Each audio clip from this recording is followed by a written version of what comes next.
Listen, take your sips, it's time to be a little with each one of you. What will you do?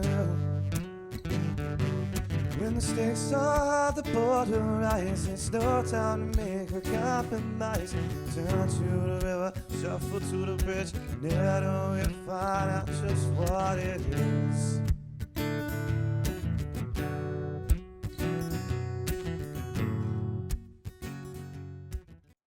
Welcome back, my nits and my wits. We're back at it again today at 1-3 No Limit Texas Hold'em. I'm going to start off with $300. I'm only going to do one bullet today. I've called in early, so I've got my name on the list. Hopefully we'll have a better session this time around than the last session. At least I can win a few hands as opposed to none at all. So, fix to walk in. Wish me luck. Let's go. Okay, let's get into the first hand. I've got the 2 of spades and the 2 of clubs on the hijack. The cutoff raises to $15 pre-flop. The big blind and myself both make the call. So the flop comes the 5 of diamonds, 3 of hearts, and the 7 of diamonds. All 3 of us check. We get to a turn, and it's the 8 of clubs. Nobody really looks interested in this hand. The big blind checks to me, so I go ahead and lead out for $20. Nobody calls, everybody folds out. Man, what a great way to start this session off. The very first hand dealt. Let's go. Alright, I am in the big blind with the ace of hearts and jack of clubs. Cutoff starts the action. He raises 15 pre-flop. The button, the small blind, myself, under the gun, and under the gun 1 all make the call. There's merit to me 3-betting this. I probably should. A good portion of the time, I definitely would if it was suited. But in the moment, I just make the call. The flop's a pretty good one and a pretty bad one at the same time. It is the ace of spades, the jack of spades, and the 10 of spades. So we have a possible royal flush out there. We definitely have a possible flush out there. I have top 2 pairs, so my hand is pretty good under the circumstances, but not great. There are 6 of us in this hand. I'm looking around to see a few of them recheck their hands to see if they've got a spade, calling it a spade check essentially. But we go ahead and I'll check to the aggressor, who bets out $10. So this gets everyone to fold except for me, and under the gun 1, we both make the call. So the turn is the 4 of clubs. In that flop, that should change absolutely nothing. Unless for some strange reason, pocket 4s with the 4 spade were to call that flop, but I doubt that would happen in most circumstances. So we go ahead and both play to what we've been playing in our line so far. We both check to the button, who now bumps it up to $25. I go ahead and just make the call. There's really not a whole lot of merit in re-raising this hand as is for the time being. Because if he already has the flush, he's just going to repot me. If he's on a flush draw, then he's definitely going to continue as well. My hand doesn't improve or get worse, so I'm just going to go ahead and call it down. And again, I'm the only one that makes that call. So the river's the 4 of hearts. Definitely a good card for my actual hand, which is top 2 pair. All the 4 card draws, flushes, and straight draws miss. So if he has any kind of ace X, this will basically strengthen his hand. He now counterfeits hands like Jack 10, a lower 2 pair. So some of those hands will actually have some strength.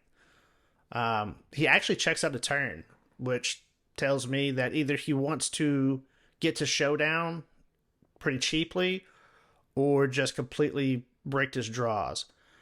And if he's wanting to get to showdown, he probably has something of value. So I bet really, really small just in case he has a small pair or a busted draw that could possibly call me. I just make a $30 bet. He quickly throws in his chips. He turns over ace of hearts and queen of clubs. So he had top pair, and then he also missed the straight drop. So that's a pretty good little pot coming my way as well. Let's freaking go. Come on. So for this next hand, I was actually still taking notes from that Jack Ace hand, hand 2.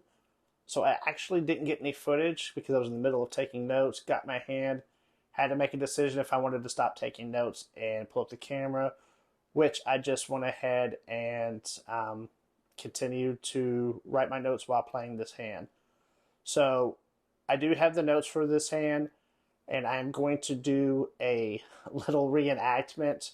So I apologize for not capturing the footage, but I will make this as clean as I possibly can and as fun as possible as well.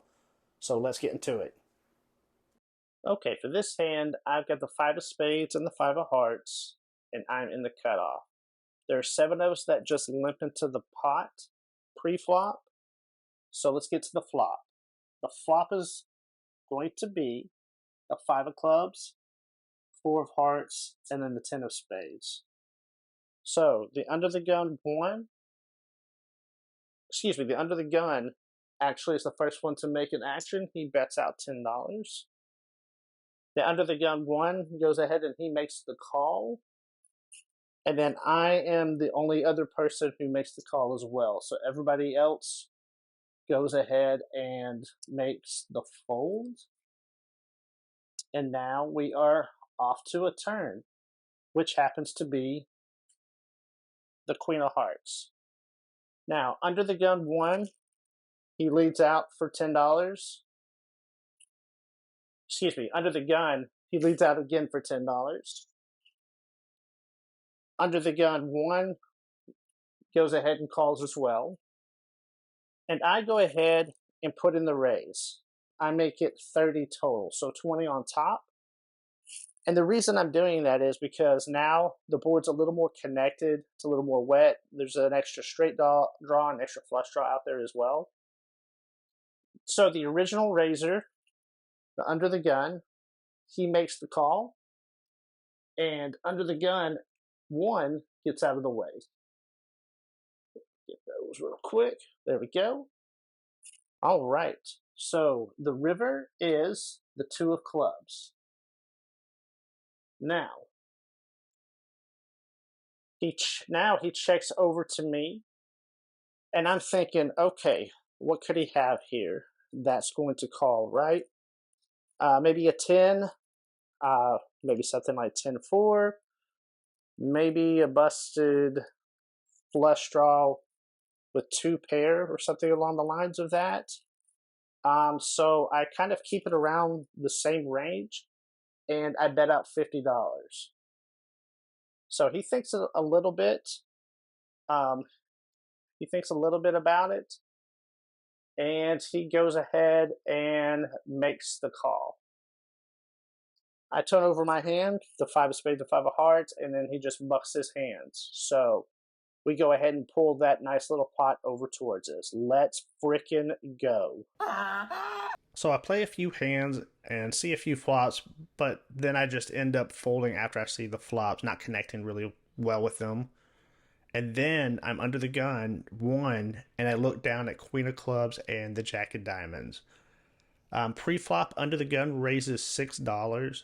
The big blind button, myself, we all make the call. So the flop comes Queen of Hearts, 3 of Hearts, and 6 of Diamonds. Pretty good flop for me. I've got top pair with a decent kicker. There is a heart draw out there and a possible straight draw. It checks to me. I go ahead and make it $12. The button and the big blind both call. Under the gun goes ahead and folds. Now the turn comes the 10 of Diamonds. That really kind of connects it in a lot of different ways. There's several different straight draws.